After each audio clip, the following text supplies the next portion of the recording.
Hi friends, welcome back to my channel. ఈరోజు మీకు ఈ సీరియల్లో ఏం జరిగిందో తెలుసుకోవాలి అనుకుంటున్నారా? అయితే వెంటనే మనం సీరియల్లోకి వెళ్ళిపోదాం. ఇక ఇంట్లో అందరూ కూడా లాయర్ గారు చెప్పిన మాటలకి చాలా ఆనందపడతారు. ఒక విధంగా చెప్పాలి అంటే రాజేంద్ర అయితే చాలా సంతోషిస్తూ, అక్షయ్ ఎన్ని రోజులు ఆస్తికి ఆస్తి ఆస్తి పోయి నానా కష్టాలు పడ్డాం, కానీ ఇప్పుడు మన ఆస్తి మనకి సొంతం అవబోతుంది, నాకిప్పుడు చాలా సంతోషంగా ఉంది అని అంటుంటే ఇక పార్వతి అయితే, ఏవండి ఇదంతా అవని అక్షయ్ వల్లేనండి అని చెప్పి పార్వతి అయితే అవని అక్షయ్ని పొగిడేస్తూ ఉంటుంది. అలాగే ఇంట్లో వాళ్ళు కూడా పొగడ్డంతో అక్కడి నుంచి శ్రియ అలాగే శ్రీకర్ వెళ్ళిపోతారు. ఇక పల్లవి అలాగే పెద్దావిడ కూడా వెళ్ళిపోతారు. ఇక పల్లవి అయితే కోపంతో రగిలిపోతుంటే పెద్దావిడ, పల్లవి ఏమైందే, ఎందుకంతలా కోపడుతున్నావు, నీకు మంచి జరిగింది కదా అని అంటుంటే, నాకు మంచి జరగలేదు, అవనికి అలాగే అక్షయ్ బావగారికి మంచి జరిగింది అని చెప్పడంతో, ఏం మాట్లాడుతున్నావే, నాకేం అర్థం కావట్లేదు అని అడగడంతో, ఏం మాట్లాడుతున్నానా, విన్నావుగా, అవని వల్ల అక్షయ్ వల్లే ఆస్తి వచ్చిందని అందరూ ఎలా మాట్లాడుతున్నారో, ఇప్పుడు ఇంతకు ముందే ఆస్తిని అవనికి పట్టం కట్టినట్టు ఇప్పుడు కంపెనీల్ని బావగారికి పట్టం కడతారు, ఇక మా పరిస్థితి ఎప్పట్లాగానలే అని చెప్పి పల్లవి మాట్లాడడంతో ఒక్కసారిగా పెద్దావిడ, పల్లవి ఏమంటున్నావే, ఆస్తి వాళ్ళ పేరునుంటే ఏమైంది, వాళ్ళు మీ అందరి కోసమే ఆలోచిస్తారు కదా అని చెప్పడంతో, ఇదిగో ఈ అవని ఇలా మోసం చేసే ఆస్తిని తన పేరుకి పెట్టుకుంది, ఇప్పుడు మిగతా ఆస్తిని కూడా మావయ్య గారు తన పేరును పెట్టేస్తే ఇక మా పరిస్థితి ఏమవుతుందో అని చెప్పి ఇక పల్లవి అయితే పెద్దావిడిని రెచ్చగొడుతుంది. ఇక పెద్దావిడైతే పల్లవిని అలాగే కమల్ని కలిపి ఆస్తిని అడగమని చెప్పడంతో కమల్ కోపంతో రగిలిపోయి పల్లవికి 4 చీవాట్లు పెట్టి అక్కడి నుంచి పంపించేస్తాడు. ఇక పెద్దావిడికైతే తన స్టైల్లో టార్చర్ పెడతాడు. ఇక ఇక్కడ చూస్తే శ్రేయ కూడా శ్రీకర్తో ఆస్తి కోసం నానా గొడవ చేస్తుంది. ఇంకా శ్రీకర్ అయితే, చూడు ఇప్పుడు మనం బాగానే ఉన్నాం కదా, అయినా ఆస్తి గొడవలు పెద్దవాళ్ళు చూసుకుంటారని శ్రియకి నచ్చ చెప్పడానికి ప్రయత్నిస్తాడు. కానీ శ్రియ మాత్రం ఊరుకోదు. ఇక శ్రియ అయితే చాలా ఆవేశంగా బయటికెళ్ళి, మావయ్య గారు నేను మీతో కాస్త మాట్లాడాలి అని చెప్పడంతో ఇక మిగతా వాళ్ళు కూడా అక్కడికైతే వస్తారు. ఇంకా అవని అయితే, ఏంటి శ్రియ, దేని గురించి అని అంటుంటే, నేను మాట్లాడతాను అంది నీతో కాదు మావయ్య గారితో అని అంటుంటే ఇక పార్వతి, శ్రియ ఏంటి పెద్దవాళ్ళతో ఇలాగైనా మాట్లాడేది అని అంటుంటే, అయ్యో అత్తయ్య గారు, నేనెప్పుడు కూడా మిమ్మల్ని రెస్పెక్ట్ లేకుండా మాట్లాడలేదు, నేను మావయ్య గారితో ఆస్తి గురించి మాట్లాడాలి అని చెప్పడంతో, ఆస్తి గురించా ఏంటమ్మా అని అడుగుతుంటే, చూడండి మావయ్య గారు, ఇంతకుముందు ఇంటిని మాకు కాకుండా అవని పేరున పెట్టారు, ఇప్పుడు ఆస్తులు కంపెనీలు అన్నీ కూడా తిరిగి వస్తున్నాయి, చూడండి ఇప్పుడే ఒక మాట అనేసుకుంటే పోతుంది కదా అని చెప్పి ఇక శ్రియ మాట్లాడుతుంటే అక్కడే ఉన్న అక్షయ్, శ్రియ ఏం మాట్లాడుతున్నావు, ఆస్తి మొత్తం వస్తే సంతోషించాలి కానీ ఒక మాట అనుకోవడం ఏంటి, నాకు అర్థం కావట్లేదు అని అంటుంటే, మీదేం పోయింది బావగారు, ఆస్తి వచ్చాక కంపెనీకి మీరు ఎండీనో లేదంటే కంపెనీ మొత్తం మీ పేరుకో మార్చుకుంటారు, తర్వాత ఏదీ లేకుండా మిగిలిపోయేది మేమే కదా, ఆల్రెడీ ఇంటిని తన పేరుకి మార్చుకుంది అవని అక్క, మీరేమో కంపెనీలు తీసుకుంటారు, ఇంకా ఎటొచ్చి పేరుకి ఆస్తున్నా సరే ఉత్త మనుషులమే మిగిలిపోతాం, చూడండి ఆస్తి వచ్చేసరికి ఎవరికి ఎంత వాటా ఇవ్వాలో ఇప్పుడే ఫిక్స్ అవ్వాలి అని చెప్పి ఇక శ్రేయ మాట్లాడుతూ ఉంటే పక్క నుంచి పల్లవి, అవును ఇంతకుముందు ఇంటిని తన పేరుకి మార్చుకుంది, ఇప్పుడు కంపెనీలన్నీ బావగారు హ్యాండ్ ఓవర్ చేసుకుంటారు, ఇక మా పరిస్థితి అంతేనా, పైగా కమల్ బావ మీ అంతా తెలివైనవాడు కూడా కాదు అని చెప్పి ఇక పల్లవి మాట్లాడుతూ ఉంటే అక్కడ ఉన్న కమల్, ఏయ్ ఎవరి గురించే మాట్లాడుతున్నావు, నేను తెలివైనవాడిని కాదా, చంపేస్తాను, అయినా ఆస్తి నీకెందుకే, నేను అడగంది నువ్వెందుకు అడుగుతున్నావు అని అంటుంటే, బావా చూడు బావా, ఇప్పుడు కనుక నోరు మెదపకపోతే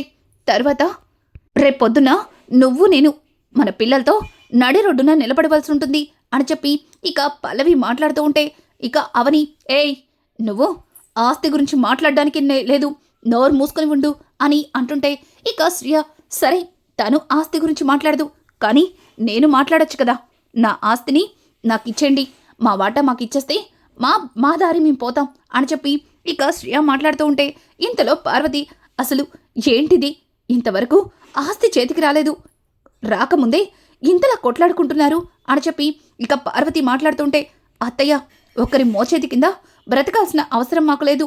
చూడండి, మీకు ముగ్గురు పిల్లలకి సమానమైన వాటాలు ఇవ్వండి అని అంటుంటే ఇక ఇంతలో అక్కడికి ఆ మీనాక్షి అయితే వస్తుంది.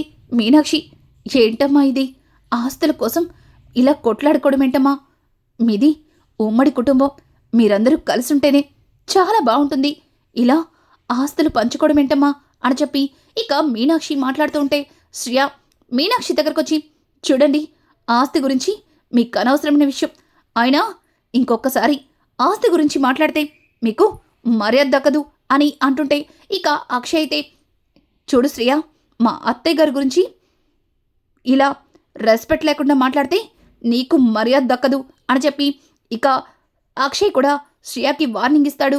శ్రేయ, కోటికి గతి లేని వాళ్ళు కూడా ఆస్తుల గురించి మాట్లాడతారు అని అనుకుంటూ అక్కడి నుంచి ఇక శ్రీకర్ పక్కన నుంచుని, ఏంటి శ్రీ, ఇక్కడ ఇంత జరుగుతున్నా నువ్వేం మాట్లాడవేంటి అని అంటుంటే ఇక శ్రీకర్, ఏం మాట్లాడాలి చెప్పు, ఆల్రెడీ నువ్వు మాట్లాడుతున్నావు కదా, మళ్ళీ నన్నేం మాట్లాడమంటావు అని చెప్పి ఇక శ్రీకర్ అంటుంటే, అంటే నేను మాత్రమే ఆస్తి అనుభవిస్తానా, నీకు సంతోషంగా ఉండాలని లేదా అని అంటుంటే ఇక శ్రీకర్ అయితే ఏం మాట్లాడకుండా మౌనంగా ఉండిపోతాడు.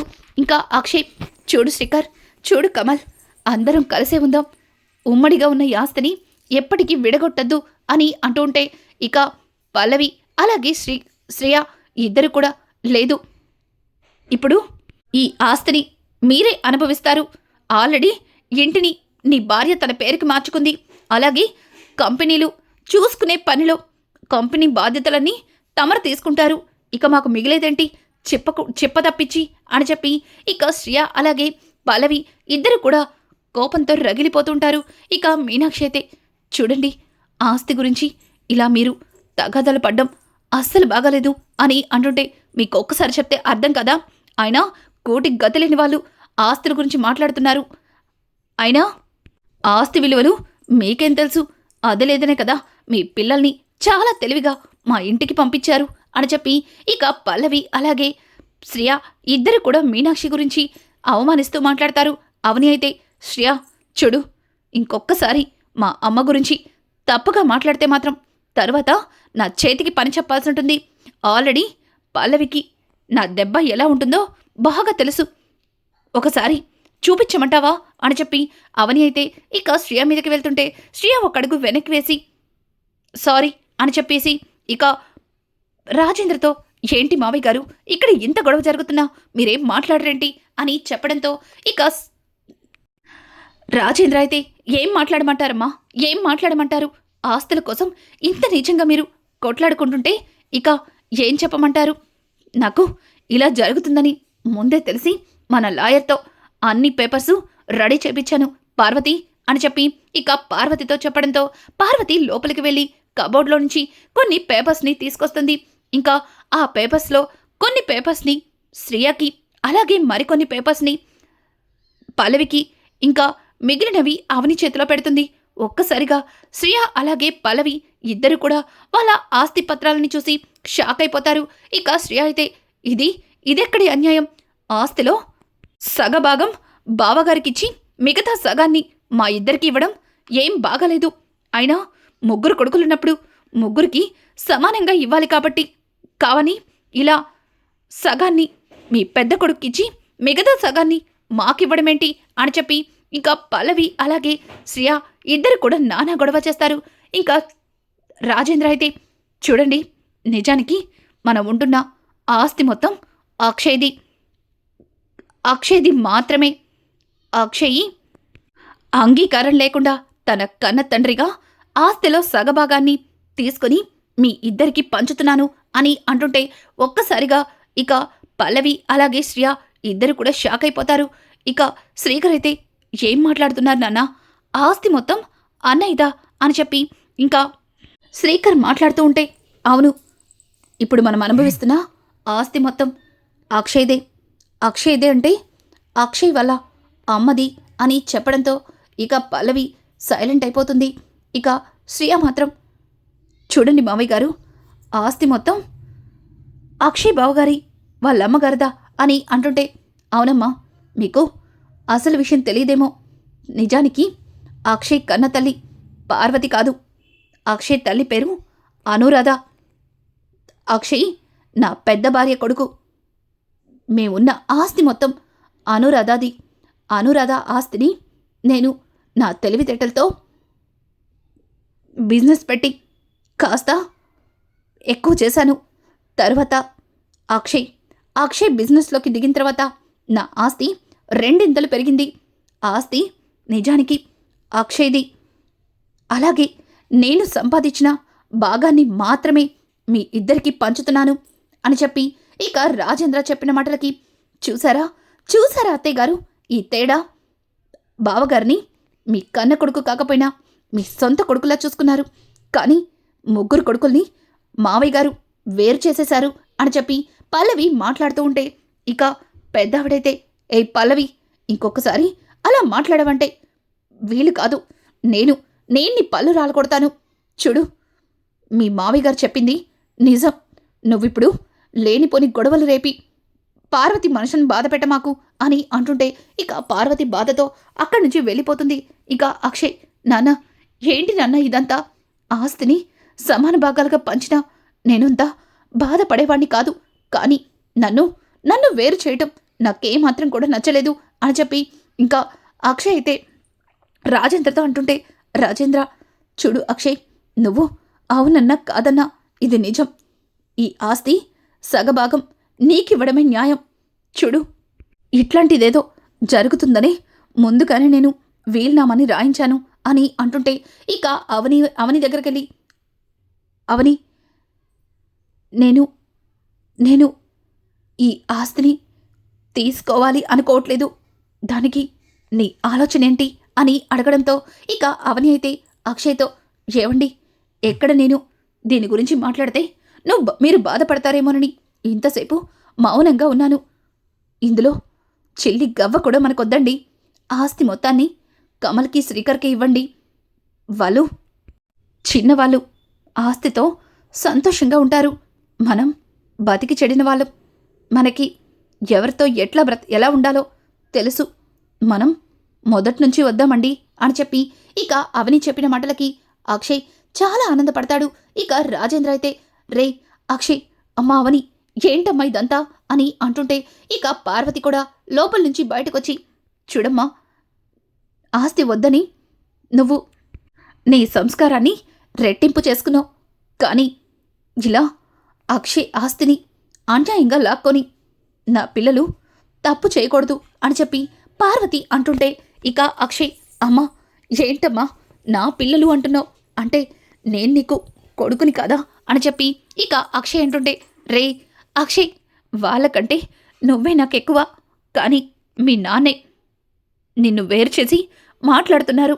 ప్రతిసారి ఈ విషయాన్ని గుర్తు చేసి నా మనసుని బాధ పెడుతున్నారు అని చెప్పి ఇక పార్వతి మాట్లాడుతూ ఉంటే, అక్షయ్, అమ్మా, ఇంకెప్పుడు కూడా దీని ప్రస్తావన రాకూడదు. అంటే ఈ ఆస్తిని కమల్కి శ్రీకర్కి ఇవ్వడమే న్యాయం.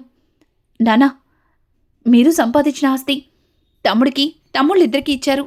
ఇది నా ఇష్టపూర్వకంగా నా ఆస్తిని వాళ్ళకిస్తున్నాను, కాదనకండి అని చెప్పి ఇక అక్షయ్ అయితే తన ఆస్తిని ఇద్దరికీ ఇచ్చేస్తాడు.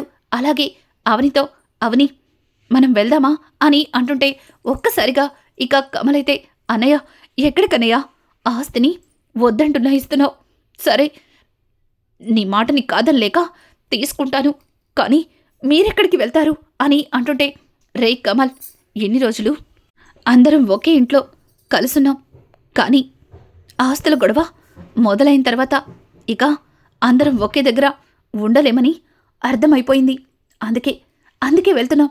కానీ వస్తాం, ప్రతి ఆదివారం మీ దగ్గరికి వస్తాం, మీతో కలిసి సంతోషంగా గడుపుతాం అని చెప్పి ఇక అక్షయ్ అయితే అవనిని తీసుకుని అక్కడి నుంచి బయలుదేరతాడు. అలాగే మీనాక్షి కూడా అవని వెంటే బయలుదేరుతుంది. ఇక ఇదంతా చూసిన పల్లవి, ఇదేంటి, అవని మీనాక్షిని తీసుకుని వెళ్ళిపోతుంది.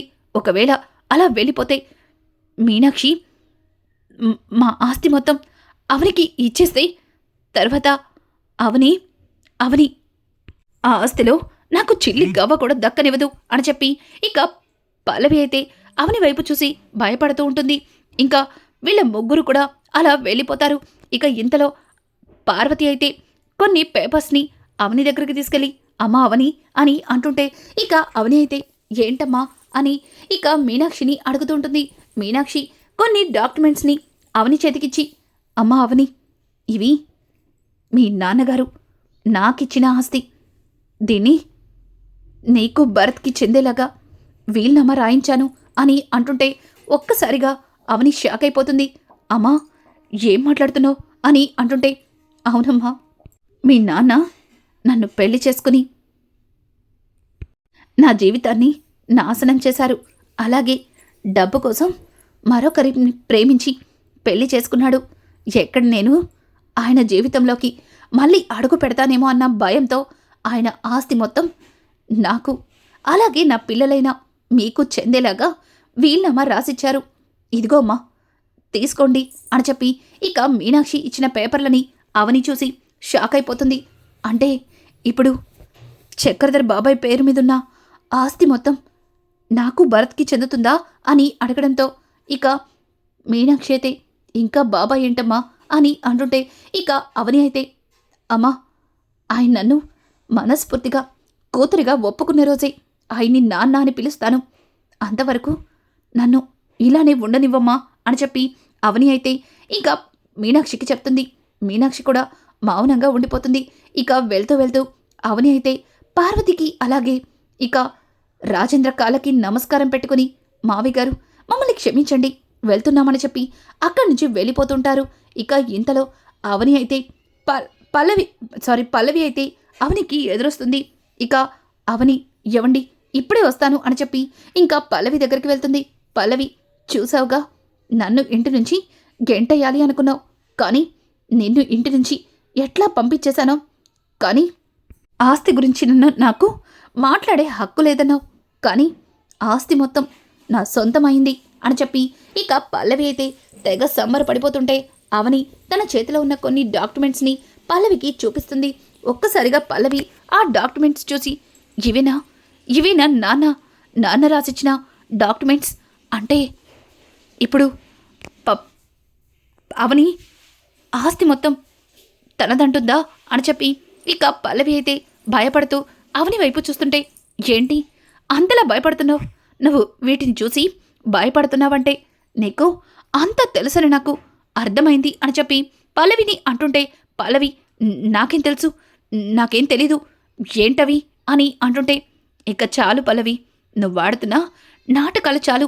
మీ నాన్న ఆస్తి మొత్తం నా పేరున రాశాడని నీకు అర్థమైంది కదా అని అంటుంటే ఇక పల్లవి మా డాడ్ నీ పేరు మీద ఎందుకు రాస్తారు ఆస్తి, నువ్వు కావాలని ఏదో చేస్తున్నావు, మా నాన్నని బెదిరించి ఈ ఆస్తి పత్రాల మీద సంతకాలు పెట్టించుకున్నావేమో అని చెప్పి ఇక పల్లవి అయితే అవనితో అంటుంటే అవని పల్లవి చెంప పగలకొట్టి ఛీ నీకింకా బుద్ధి రాలేదు, ఇంత జరుగుతున్నా నీలో మార్పు వస్తుందేమో అని చూశాను, కానీ నువ్విక మారవని అర్థమైపోయింది. ఆస్తి కోసం ఎంత నీచానికన్నా దిగజారుతావని నాకు తెలుస్తుంది. చూడు, ఈ ఆస్తిని నీకివ్వకపోవడానికి కారణమేంటో తెలుసా, వీటిని నీకిచ్చిన మరుక్షణం నువ్వు ఇంకా రెచ్చిపోతావు. నీలాంటి తనకి బుద్ధి చెప్పాలి అంటే ఈ ఆస్తిలో నీకు చిల్లి గవ్వ కూడా దక్కకూడదు అని చెప్పి అవని అయితే ఆ పత్రాలని తీసుకుని అక్కడి నుంచి వెళ్ళిపోతుంది. ఇక పల్లవి అయితే ఆగక్క వాటిని నాకు ఇచ్చేసేయ్ అని అంటుంటే ఇక పల్లవి మాటలకి అవని చూడు, ఇవి నీకు ఇచ్చే వెళ్ళాలి అనుకున్నాను, కానీ నీ మాట్లాడిన తీరు చూసిన తర్వాత వీటిని నీకు ఇవ్వకూడదని నిర్ణయించుకున్నా.